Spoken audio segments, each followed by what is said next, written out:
Hey guys, today we will be solving the last section of SCG paper 1. Hope you like it. Hit the thumbs up button and the subscribe button and don't forget to share it with your friends. So let's start. In section B, you have to attempt any 3 questions, but we are going to discuss all the 5 for you. Now in history you have to remember certain things when you write the answers. Now your answers have to be big but to the point also. You cannot just blabber anything and write. So keep your answers to the point. Keep your paper neat and clean while writing history answers and try to answer as much in points. You will get good marks then. So let's start with the first question. Question 6. With reference to the rise of national consciousness in India, explain the following. A. The influence of Western education. Now, when Western education came to India with the Britishers, the educated classes of India started to know about the liberties and equalities all among the world. Now, this made a common language which made it possible for each and every one of India to understand each other. Now, this helped to rise the national consciousness between the people of India. Okay, so education is not only restricted to learning the facts, so do write your comments on what do you feel about the influence of Western education. Moving on to B. Any 3 contributions of Raja Ram Mohan Roy. Now there are many of his contributions. I'll name any 3. Number 1, he formed the Brahmo Samaj. Yeah, very important. Now this Samaj not only helped the consciousness to grow in India, this also broke the myths about ideal worshipping and all such things. Number 2, he abolished sati and polygamy. And third, education. Now he wanted to educate each and every fellow of India. So that was one of his very major contribution. Yeah, even now we have less liberal persons like him. C. The development of modern means of transport and communication. Now, the Britishers may have brought many bad causes to India, but the transportation and communication was one of the gifts by them. Now, Lord Dalhousie took active role in the development of railways and telegram projects. Now, this helped to knit the communication between the people of India. People all among India could communicate with each other. Number 2, with advanced means of transportation, the differences narrowed. People of all caste, race could travel together. Number 3, without transportation facilities, journals and newspapers could not be transferred from one place to another. And number 4, this also helped the communication also helped people to visit other countries like USA, France and enhance their educational. Question 7. The conflict between the 2 sessions of the Congress came to surface in its session in 1926 at Calcutta. In this context, explain the following. A. The split in the Congress in 1907. Now the Kolkata session of the Congress in 1906 witnessed a sort of compromise between the moderates and the nationalists. Now this was because they had different mindsets. The moderates had the compromise policy with Britishers, which the nationalists did not like. There was another reason. It was that Swadeshi and boycott was adopted by the Congress. This showed a gradual growth of the nationalists. Now moderates did not like this, so there was a split in Congress in 1907. Yeah. B. With reference to the picture given below, answer the following. 1. What were the 3 personalities popularly known as? Now there were BPL, Bal, Pal and Lal. Yeah. 2. Which section of the Congress did they represent? Now they were radical nationalists. Yeah. 3. Mention 2 of their popular beliefs. Now they did not trust the Britishers, and number 2, they popularly believed in Swadeshi and boycott. Yeah. C. You have to state any 4 methods that they advocated for the achievement of their aims. Now first of all was revivalism. Now they brought forward many religious beliefs. They revived the Shivaji festival and all. Number 2, Swadeshi. You all know what Swadeshi is. Boycott. Boycott means the boycott of foreign goods and national education. Number 4, education, as you all know, is a very important thing to achieve a great mindset. Question number 8. The period between 1920 to 1947 was marked with major events and reforms that finally led us to our independence. In this context, answer the following questions. A. State 3 provisions of the Gandhi-Irving Pact as a result of the civil disobedience movement. Okay, Gandhi-Irving Pact. Number 1, to release all political prisoners except those guilty of violence. Number 2, to give back to the congressmen their confiscated properties. Number 3, to permit peaceful picketing of liquors and foreign clothes shops.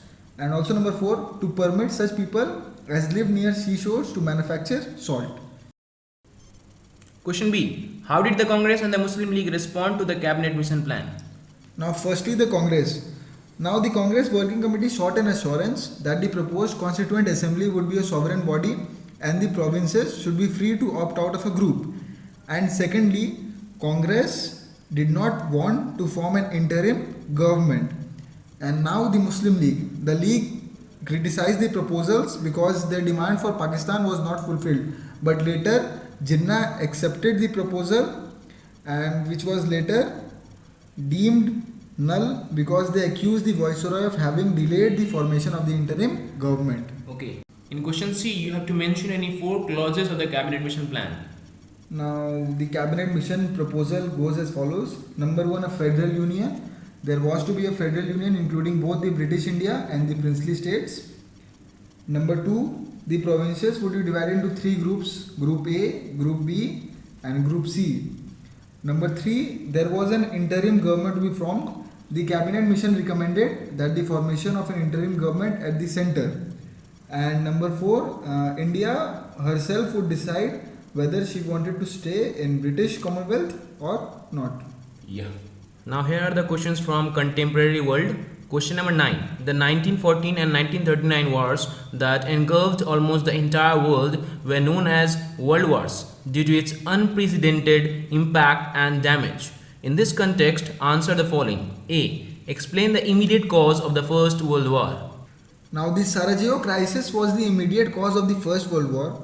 Now, on 23rd June 1914, the Archduke of Austria with his wife were assassinated at Sarajevo, the capital city of Bosnia, by the assassin Gavrilo Princip. Now, Austria blamed Serbia for this assassination. Now, Austria sent a stiff ultimatum to Serbia to hand them the criminals, but they refused to accept some of the demands. This is why the World War started. In question B, you have to explain the consequences of the Second World War with reference to the Cold War. Now, after the Second World War, 2 great powers emerged in the world: the United States of America and United States of Soviet Russia, USA and USSR. Now, the entire world seemed to be divided into these 2 power blocks. This was caused by the Second World War. Now, this made the third world nations to run towards them and get their help. So, this was one of the consequences. Okay. Question number C. Mention any 4 terms of the Treaty of Versailles which affected Germany after World War I. Now, the Treaty of Versailles declared Germany guilty of the aggression, number 1.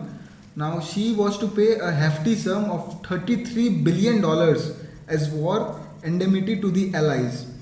Number 2, the Rhine Valley. The area of the Rhine Valley was to be demilitarized. Germany could not maintain or construct any fortifications either on the left bank or on the right bank. Number 3, the military strength of the Germany was crippled. Now, Germany could only have a force of 1 lakh soldiers and the navy was limited to 15,000 men. And supply of coal, Germany had to supply huge quantities of coal to France and Belgium for 10 years. Another point is the independence of Poland. The newly created state of Poland got back the territories she had lost in war. So these were the terms of the Treaty of Versailles. Question number 10. The horrors of the 2 world wars led to the formation of the United Nations Organization, while the formation of the non-aligned movement followed later. In this context, answer the following. A. Mention any 3 aims and objectives of the United Nations Organization. Now, 3 objectives of United Nations are as follows. Number 1, to save succeeding generations from this scourge of war. Number 2, to maintain international peace and security. And number 3, to develop friendly relations among nations to achieve international cooperation. Yeah. B. You have to explain any 3 functions of the Security Council. Now, there are many functions of the Security Council. Number 1, investigatory role.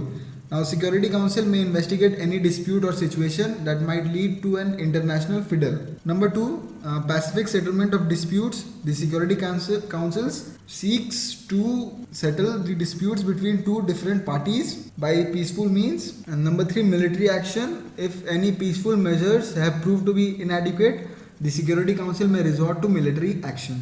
In the last question, question number C, you have to explain any 4 factors that led to the formation of the NAM, non-aligned movement. Now the 4 factors were as follows. Number 1, Cold War. Now there was a tension between the two power blocks, Russia and USA. This was one of the causes to form the non-aligned movement. Number 2, the assertion of the national independence. Now many Asian and African countries were marked by intense nationalism to get their freedom. To preserve this freedom, non-aligned movement was formed. Number 3, economical development. Now all the third world countries needed a good economical development, a stable development.